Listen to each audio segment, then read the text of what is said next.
허리가 뻐근하면 스트레칭부터 하시죠? 그런데 스트레칭을 했는데 오히려 더 아프거나 풀어도 금방 돌아오는 경험 해본 적 있으시죠? 원인이 있습니다. 근육이 뻣뻣한 이유는 두 가지예요. 진짜 짧아진 거, 아니면 보호하려고 잡고 있는 거. 이 차이를 모르면 스트레칭이 독이 됩니다.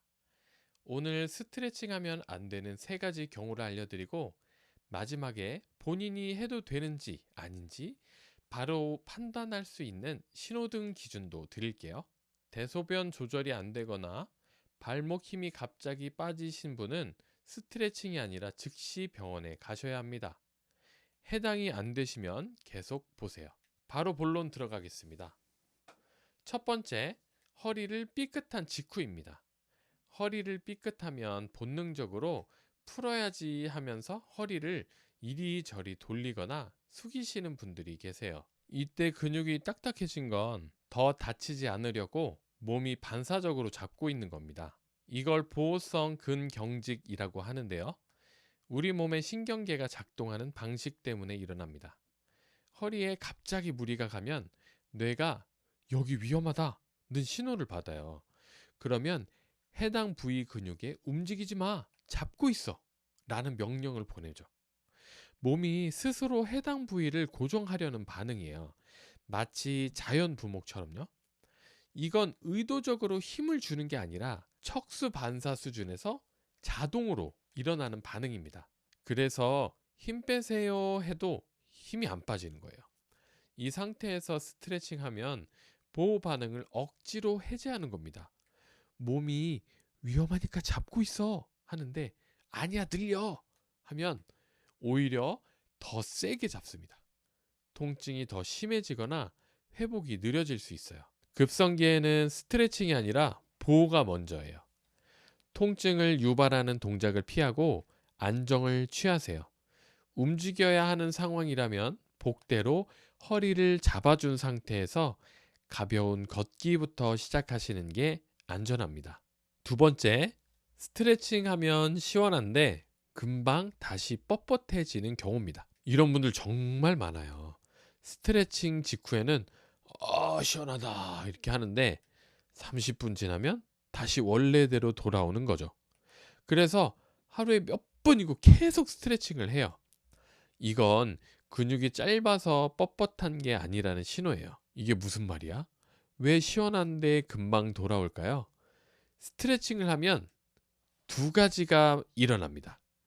하나는 근육이 물리적으로 길어지는 구조적 변화. 다른 하나는 신경계가 일시적으로 긴장을 풀어주는 신경학적 이완이에요. 진짜 짧아진 근육은 꾸준히 스트레칭하면 구조적으로 점점 길어집니다. 해도 돌아온다? 그건 신경학적 이완만 일어나고 있다는 뜻이에요. 근본적인 원인이 다른 곳에 있으니까요. 물론 이 두 가지가 동시에 있는 경우도 많죠. 하지만 스트레칭을 꾸준히 했는데 전혀 나아지지 않는다면 단축보다는 경직이 주된 원인일 가능성이 높아요. 몸이 계속 잡으려고 하니까 늘려도 다시 원래대로 돌아오는 겁니다. 이 경우에 필요한 건 스트레칭이 아니라 왜 몸이 그 근육을 잡고 있는지 원인을 찾는 거예요. 흔한 원인 중 하나가 코어 불안정성이에요. 우리 허리에는 깊은 층의 안정화 근육과 바깥층의 움직임 근육이 있습니다. 깊은 층, 특히 복행근이나 다혈근 같은 근육이 제 역할을 하지 못하면 바깥층의 척추 기립근 같은 큰 근육이 내가 대신 잡을게 하면서 과긴장 상태가 돼요. 이 상태에서 바깥 근육만 스트레칭 해봐야 깊은 층이 약한 건 그대로니까 다시 잡아요. 누가? 바깥에 있는 기립근들이. 예를 들어서 말씀드린 거긴 하지만 코어를 강화하면 바깥 근육이 더 이상 일을 더 할 필요가 없어지니까 자연스럽게 풀립니다. 세 번째는 스트레칭 할 때 허리에서 다리로 당기거나 저린 경우입니다. 스트레칭인 줄 알고 했는데 허리를 숙일 때 엉덩이나 다리 뒤쪽으로 당기는 느낌이 나시는 분들이 있으시죠?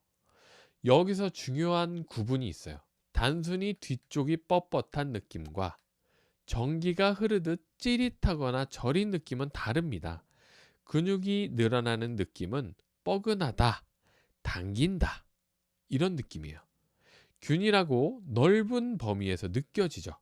반면 신경이 자극받는 느낌은 짜릿하다, 찌리리하다, 전기가 흐르는 것 같다 예요. 선을 따라 내려가는 느낌이죠.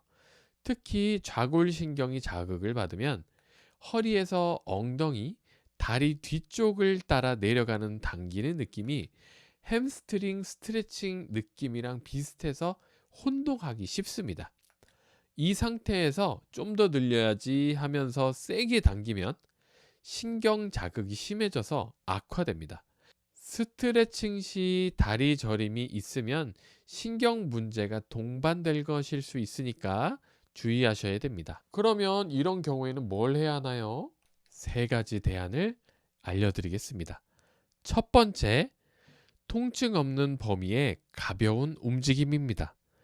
특히 첫 번째 경우 삐끗한 분들이 있었잖아요. 삐끗 직후인 분들에게 효과적입니다. 스트레칭처럼 끝까지 늘리는 게 아니라 통증이 없는 범위 안에서 부드럽게 움직이는 거예요. 예를 들어 누워서 무릎을 세우고 양쪽으로 이렇게 살살 흔들어주는 동작이 있어요. 이게 왜 효과적이냐면 보호성 경직. 아까 보호성 경직이 뭐라 그랬죠? 여기 위험하니까 잡고 있어 라고 하는 그런 반사적인 거라 그랬죠? 보호성 경직이 원인이 여기 위험하다는 신경계의 판단이잖아요. 통증 없는 범위에서 반복 움직임을 하면 몸에 움직여도 괜찮아, 안전해 라는 신호를 보내는 거죠. 이걸 재활에서는 점진적 노출이라고 하기도 합니다. 안전한 경험을 반복하면 몸이 서서히 경계를 풀어가요. 다만 주의사항이 있습니다. 다리 저림이나 디스크 의심 증상이 있는 분은 회전 동작이 오히려 부담이 될 수 있어요. 자, 두 번째는 코어 활성화입니다. 두 번째 경우 스트레칭에도 금방 돌아오는 분들이 특히 해야 할 것이에요. 아까 말씀드린 것처럼 뻣뻣함이 반복되는 흔한 원인 중 하나가 코어 불안정성이에요. 깊은 층 안정화 근육이 잡아주면 바깥 근육이 더 이상 대신 일할 필요가 없어지니까 자연스럽게 풀립니다. 가장 기본이 되는 운동이 복행근 활성화입니다. 누워서 숨을 참지 말고 내쉬면서 배꼽을 척추 쪽으로 살짝 끌어다니는 느낌으로 호흡을 연습하는 건데 이렇게 말하면 좀 어렵잖아요. 약간 제가 보니까 좀 쉬운 방법은 숨을 최대한 내뱉는 거예요. 숨을 다 쉬었다. 여기서 좀 더 뱉는 거죠. 그러면 배꼽을 이제 등 쪽으로 당기려고 하거나 막 배에 힘을 주려고 하는 느낌을 주지 않아도 힘이 들어갑니다. 그런 느낌으로 연습을 해보시면 도움이 되고요. 세 번째는 근막 이완입니다. 첫 번째, 두 번째 경우 모두에게 도움이 될 수 있어요. 스트레칭이 근육을 늘리는 거라면 근막 이완은 뭉친 부위를 풀어주는 겁니다. 접근 방식이 좀 다르죠. 폼롤러나 테니스 공으로 뭉친 부위를 천천히 눌러주는 건데 이건 뭉친 부위에 혈류를 유도하고 근육의 긴장을 줄여주는 효과가 있습니다. 지속적으로 압력을 가하면 근육 안의 감각 수용체가 반응해서 이제 긴장을 풀어도 돼 라는 신호를 보내거든요. 스트레칭처럼 길이를 강제로 바꾸는 게 아니라 신경계를 통해 이완을 유도하는 원리예요. 방법은 간단해요. 벽에 서서 하셔도 되고 누워서 해도 되는데 테니스 공이나 마사지볼 또는 땅콩볼을 허리와 벽 또는 바닥 사이에 끼우고 체중을 실어주면 됩니다. 척추뼈 위에 직접 누르지 말고 척추 양옆 근육 부위를 눌러주시면 돼요. 그리고 세 번째 경우 다리 저림이 동반되는 분들은 셀프 대안보다는 전문가 평가를 먼저 받아보시는 걸 권합니다. 신경 문제가 섞여 있으면 혼자 방향 잡기가 어렵거든요. 정리해 드릴게요. 본인이 스트레칭을 해도 되는지 이렇게 판단하시면 됩니다. 초록불입니다. 스트레칭 했을 때 서서히 나아지고 하면 할수록 부드러워진다. 이런 경우에는 스트레칭을 계속 하셔도 돼요. 근육이 실제로 단축된 경우에요. 노랑불이다. 그 순간만 시원하고 금방 돌아온다. 스트레칭 멈추고 코어 운동과 근막 이완으로 전환하세요. 빨간불이에요. 빨간불엔 멈춰야겠죠. 더 아프거나 다리로 당긴다. 즉시 중단하고 전문가 상담을 받으세요. 이 판단이 어려우시면 전문가 평가를 받아보시는 게 가장 확실합니다. 다시 한번 말씀드립니다. 대소변 장애, 발목 근력 저하가 있으시면 즉시 병원에 가세요. 오늘 스트레칭 하면 안 되는 3가지 경우를 정리했습니다. 본인 신호등 결과가 궁금하시면 댓글로 남겨주세요. 일반적인 정보 범위 내에서 답변 드리겠습니다. 오늘 영상이 도움이 되셨다면 구독, 좋아요 눌러주시고요. 다음번에도 알찬 내용으로 다시 찾아뵙겠습니다. 안녕, 고맙습니다.